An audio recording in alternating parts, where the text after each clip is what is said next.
So what we're doing today is a video on how to condition your dogs to accepting muzzles. There may be times throughout your career where you are going to need to condition a dog to a muzzle, and it may be for safety reasons, it may be for future vet visits where you know the dog is going to have hard time with a specific procedure.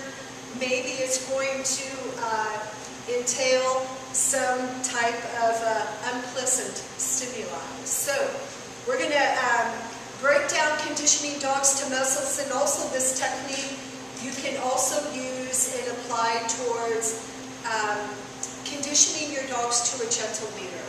And this one is going to be kind of like a knockoff from Jean Donaldson's video of conditioning her chow to a gentle leader, but I've added some steps, and also to speed up this process, I'm going to cut back on rest periods, although rest periods are important. Release. Right there, let's get it going. Good boy. And over a period, what you can do is you can scent the muzzle with some treats, so it's actually going to encourage the dog to smell the muzzle, and from there you can start clicking nose touches. What I'd like to do with the dog is get them to reorient to the muzzle in different directions. And also, because Switch has done this demo before, you also notice that it's using his feet.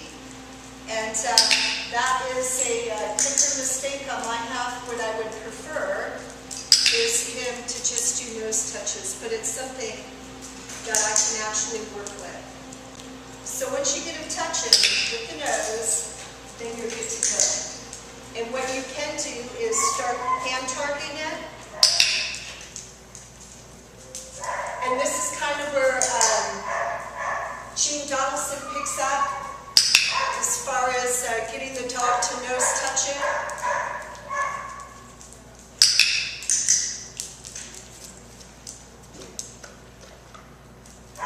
Again, varying the angles, allowing him to reorient back to it each time. The other reason why I'd like to do this muzzle work as far as breaking down my criteria is because it makes it a lot more fun for the dog. And the more I can make it fun for the dog,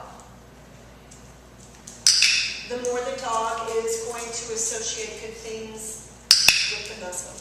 Okay, so once you've gotten to that point,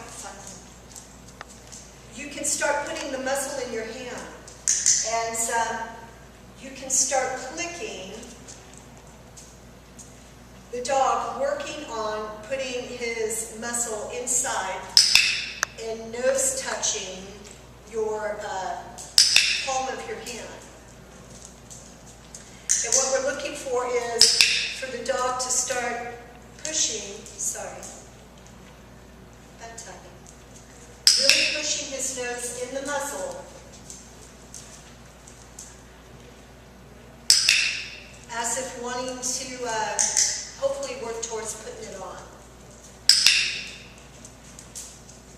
Once I've gotten to that part, I'm actually going to transfer my muzzle work over to somebody else. Good boy. Because later on in the future, if he needs to go to the vet and another vet wants to muzzle him, then he's got a positive association with the vet putting the muzzle on him as opposed to associating the muzzle with just me. So I'm going to have Whitney, you're going to put your left hand inside. And you're going to open it up nice and wide. And hopefully extend it. Good. We're going to send him away. And what she wants is, again, to be able to feel the pressure, to where he's just kind of throwing his muzzle in there. And what you want to click is the pressure itself. And from here you can actually build a little bit of duration. And by now she should be able to feel him actually pushing pretty hard. Good boy. Sorry. Okay, so once that's done, we know we can put it in. We can clip it.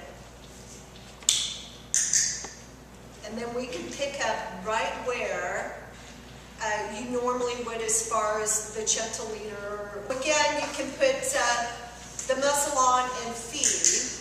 Once they're comfortable with the muzzle on, again, taking it off. Gene Donaldson talks about a rest period, and I actually love that idea. The rest period is to help the dog understand that where all the food's coming from is only when you use the muzzle. The only time the muzzle is on is what's going to predict the food. So once you've had a little bit of rest period, again, go ahead and put your fist in. Make sure the dog is wanting to put his muzzle inside. Good boy. Clip it on.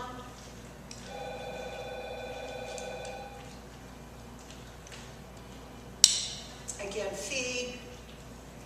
And as soon as they're at the point where they're good with the muzzle on, there's no problems whatsoever, then I like to start adding movement. And again, this is to allow the dog to have fun, to know that he can do a wide variety of things as far as moving, eating, and drinking with the muzzle on. And normally, if I'm going to have a dog with the muzzle on for a long period of time, here, switch. Then I would use a basket muzzle. So whether you're conditioning a dog to a muzzle or whether you're conditioning a dog to a gentle leader, these are the steps that I would take to make sure, again, that your dog has a positive association to either